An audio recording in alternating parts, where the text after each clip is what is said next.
Hello. We just finished stream and a couple of people said that it might be useful to look at a couple of replays and see what the kind of changes are with the new XP changes and things like that, because it seems like we tend to struggle a lot with certain situations and sometimes we don't. Disclaimer, I'm by no means a pro player. I'm not an analyst. I'm not like a caster. I'm nothing. I'm none of those things. We play a lot of quick match. These are quick match games that I'm looking at. So this is kind of very, very beginner friendly.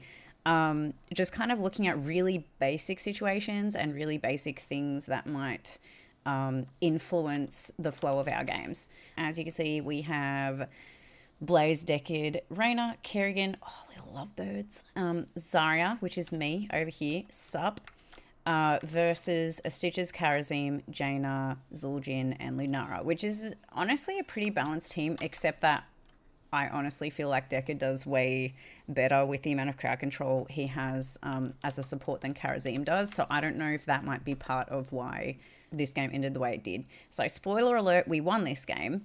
There's another one that we'll look at where we got absolutely slaughtered.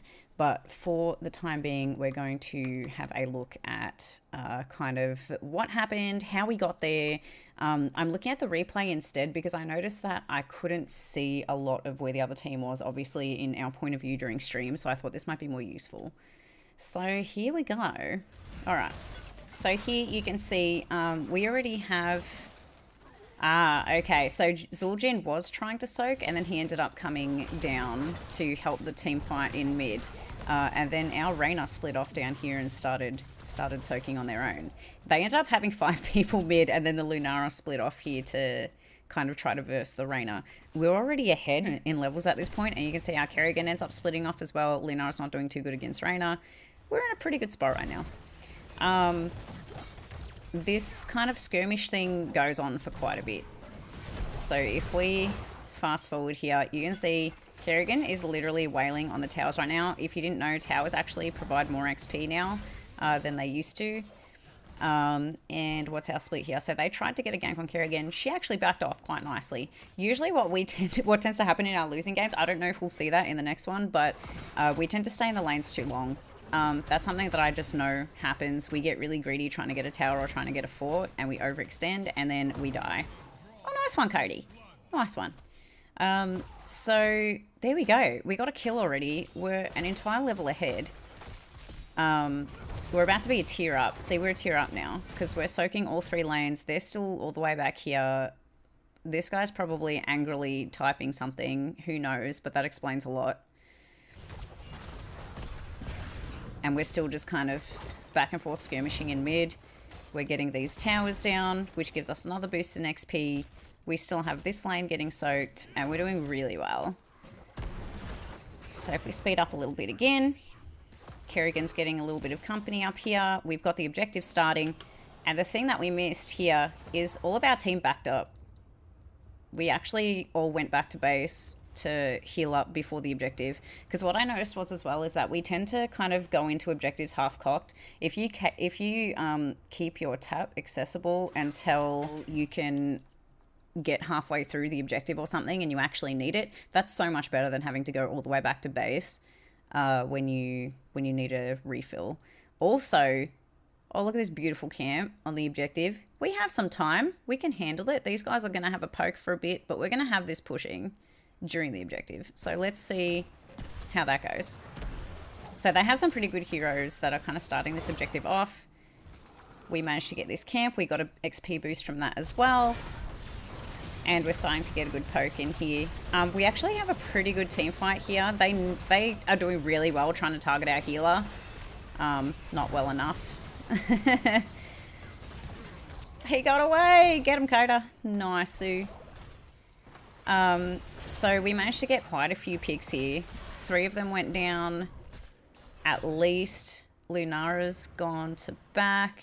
Jaina went to back. Okay, cool. Because that's what I missed in our view from on stream. So they all had to go back.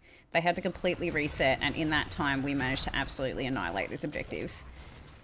And meanwhile, we have this camp pushing as well. We don't quite have... Do we get the fort down with this? Let's see. So we have a Punisher. Stitches went in. He dies. Thank you, objective boy. Appreciate it.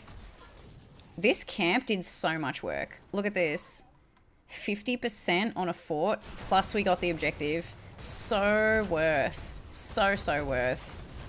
Especially since their Stitches kind of went in by himself and tried to defend. A Kerrigan on a Jaina always feels good, man. Our objective's down, but they have someone who's dead. Stitches is still coming back. We're still in a really, really good spot here. And then Cody's going back for his mana and everything, which is fine. Totally fine. We could have broke earlier and have someone already soaking top and bot and get even more ahead. Like, we're already 2 levels up. We could have probably been at least really close to level 9 by now. But we're getting a camp, getting a bit of XP from that. Probably would have been better if we just let one person go and do that. I find that that's another thing that we tend to do as a team, at least on my channel, is we end up having like 6 people on camps because the person who wants to do the camp, i.e. Zarya, is actually really, really slow at doing them. So we end up having like way more people than we need on a camp, or if we do have someone... Oh, this is where Cody gets caught out, I think. Nope, saved him. Nice. So they started pushing here as well. They caught up a little bit, but we're getting XP from this.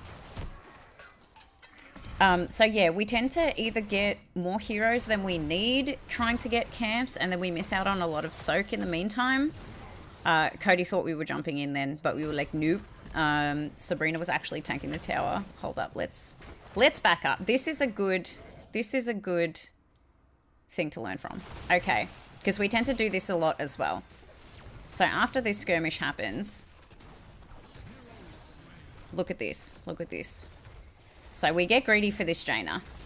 We get this tower down. It's nice and safe. We start getting this tower down. Sabrina's already tanking this tower. But I had already shielded Cody. Cody assumed we were going in, but we were actually backing off because Sabrina was tanking this tower here. That's why we didn't follow. You have to be aware of your teammates, whether it's on the minimap or like have a look around you. If you get tunnel vision like that, oof, it's gonna hurt your booty hole. So yeah. That was an example of that. So with camps, yes, communication wise, we tend to get a lot of situations where we will get like say a hero that's actually really good at doing camps, that's really fast at doing camps. We'll have someone who doesn't need to be there trying to help us do it. And we don't need to. That person could be somewhere else doing something, like could be in this lane soaking, could be up here ganking this Lunara. Anything else. We thought maybe we could get a kill on this Suljin, but we were incorrect. They rotated down from the top lane and mistakes were made. Deadly was a bit too low to stay in there. I think if Deadly disengaged, we probably wouldn't have kept trying to win an unwinnable fight, but you know, you'd make those judgment calls as they come. But I definitely would have disengaged as soon as Deadly started getting low. Cody's running away. Good job. I'm not sure if we actually called that or not. So they're all posturing for this. Deadly's back. Blazer's on the way. We're still a level up. We still haven't got this fort down because we didn't have anyone soaking up there earlier, remember? When we were all stuck here trying to get this with the objective. The objective had already gone down and we hadn't split off yet. So we didn't make the most of it. I guess we're just chilling over here with our wombo combo. Tried to go save Cody. He went a little bit too far, couldn't catch up with him. He died. But, net positive, we got 3 kills. That's cool. Basically what happened there was Jaina slowed us with her blizzard and we couldn't catch up and save little Cody. But because we got those 3 kills, we got really far ahead on this objective, pretty much got it down by the time they got back. So, good job team, great team fight. Decade OP, by the way, those triangles will turn a team fight like you're flipping pancakes, let me tell you. So, we're still pushing. Pushing, getting team fights, seeing if we can get picks. We got to stay a while. Cody's on the Zul'jin. And nice. He really liked eating up the Kerrigan too, which was interesting, but that's fine. So we managed to get one fort down. So now we're going to start getting catters. We already got one on the way. This team fight's still happening. We probably didn't need to still be here. I mean, it's pretty safe. Yeah, we got another pick. Nice. Cody's getting a tiny bit low on mana, but it's not a massive deal. And I think this is where we just break. Yeah. This is pushing on its own, which is wonderful. Because they just did not defend that at all. This is still chilling. We end up getting this camp on the way, which is great. Deadly went the unsafe way and got caught out, but Deadly's a tank. But Deadly initiated. Didn't need to. So we just, and then we tried to go back in. Well, I tried to go back in because we had a good spot after we tried to save Deadly, but it's fine. Disengage. Disengage, team. Good job. So we have this camp pushing here. We've got Reyna getting another camp bot, which is wonderful because it's more XP. Oh, we're still skirmishing. Oh, what happened here? What happened? So we're 2 levels up right now. We get a pick.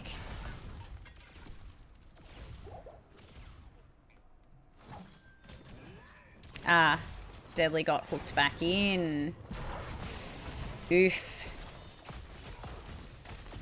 So we didn't disengage completely. That was the issue there.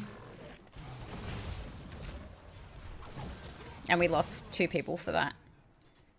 Disengage. We don't need to take every fight. No one has been soaking this lane, mind you, since like the first objective. Like since Kerrigan was pushing these walls down and we had a camp up there doing some work, no one has been in this lane at all on either side. And so what do we have? A massive wave of XP being completely wasted right now. But we are getting these camps. Cody's getting tilted that he keeps getting eaten. So we should get this fort down, I believe. They decided to capitalize on this by pushing with their own camp. We're still a level and a half ahead-ish. We figured this should be safe to get our camp because we knew that they were over here trying to push. So this is like our defensive camp. We managed to get this down because Deadly's soaking a lane. Good job, Deadly. But be careful because we see that 3 of them at top. This is reasonably safe for us. It's 4v3, so we're fine. Deadly managed to disengage. I died to the Jaina because I got stuck in her AoE. Cody missed a combo. It's fine. We didn't see it.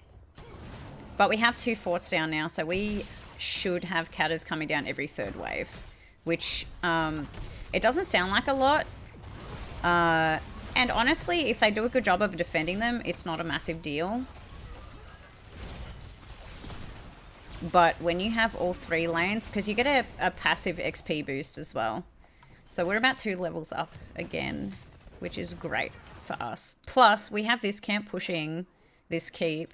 We have this camp on the way to this wall, and the objectives up. That's perfect timing for us, to be honest. Even if we did lose someone, because we're all already up for the next objective. So we're annihilating this keep right now. If I was them, I probably wouldn't be going for this objective because of this reason and this reason.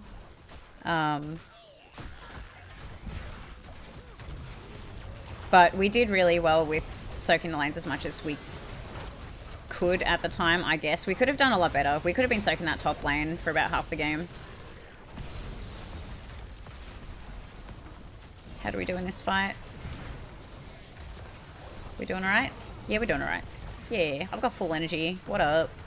Get some kills. We like it. Got the objective. That's a team wipe. Red team dominated. So we still have 2 camps pushing. We now have the objective. We're going for, like, every single lane is getting pushed right now. Doing really well at team fights. I honestly think this matchup might have been a little bit unfair with the Karazim support, but you know, it is quick match. You get what you're given, I suppose. To be fair, we did out soak. So we're 3 levels ahead now. And we don't really need to worry about going into core because we have the objective. We have all these camps and catters and stuff pushing. And there you go, boom. Won the video game. Basically, the things there that we did well was, I mean, you can't put past the fact that we had a pretty decent draft. We soaked the lanes for more than the opposing team. All the lanes, that is. We got camps at really good timings. We defended where we needed to defend. And we tried to push our advantage where we could. Where we didn't do so well, we left that top lane open for far too long. We could have got so much XP from that lane and been even more ahead. Disengaging wasn't our strong suit as well because we got a couple of our team picked because of tunnel vision issues. And what else? What else? I mean, if you guys saw anything else that you would pick on positively or negatively in this replay, then let me know in the comments, and let me know if you would like to see more of these types of reviews, because I would love to know if you would be interested in more of these. Thank you for watching, and I hope this is useful to you guys. I'm going to look at another replay as well, so make sure that you check out my YouTube channel for that video too, and subscribe if you enjoyed this. Like the video, share it on social media, do all the happy things. Thank you. Love hearts. I appreciate you, and I'll see you guys on Twitch, twitch.tv/KidKerrigan. We're live Monday to Friday, 9 to 5 Australian Standard Time, Eastern Standard Time, that is. And yeah.